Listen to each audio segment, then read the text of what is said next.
Episode 15, Take Over. When your colleague takes over your project. You know that feeling when you go on holiday, hand over your project for just 2 weeks, come back, and somehow it's not your project anymore. Same project, different direction, different decisions. And nobody quite explains when exactly that happened. Yeah, today's phrasal verb is for that. Let me share with you a personal story. Before my holiday, I sent a very clear handover email. Here's the project. Here's where it stands.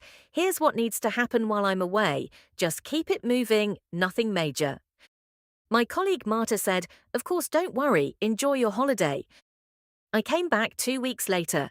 The project had a new structure, a new timeline, 2 new people involved who I'd never met, and a kickoff meeting already scheduled for a phase I didn't know existed. Marta hadn't just kept it moving, Marta had taken over.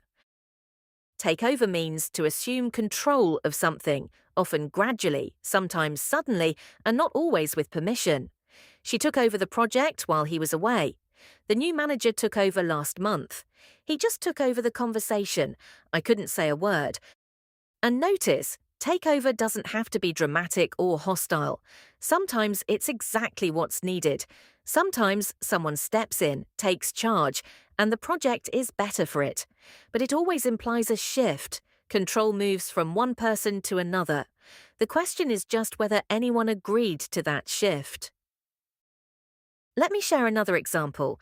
When Tim Cook took over from Steve Jobs as CEO of Apple, everyone expected the company to struggle without its visionary founder. Instead, Cook took over and quietly built Apple into the most valuable company in the world. Sometimes taking over works out better than anyone expected.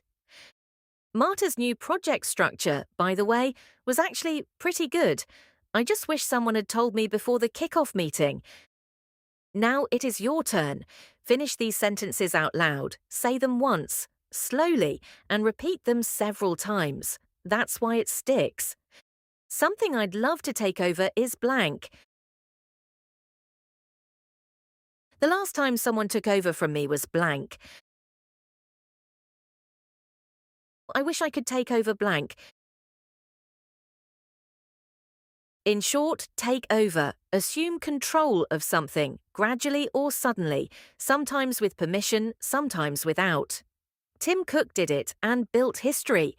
Marta did it in 2 weeks and rebuilt my project. Both apparently worked out fine.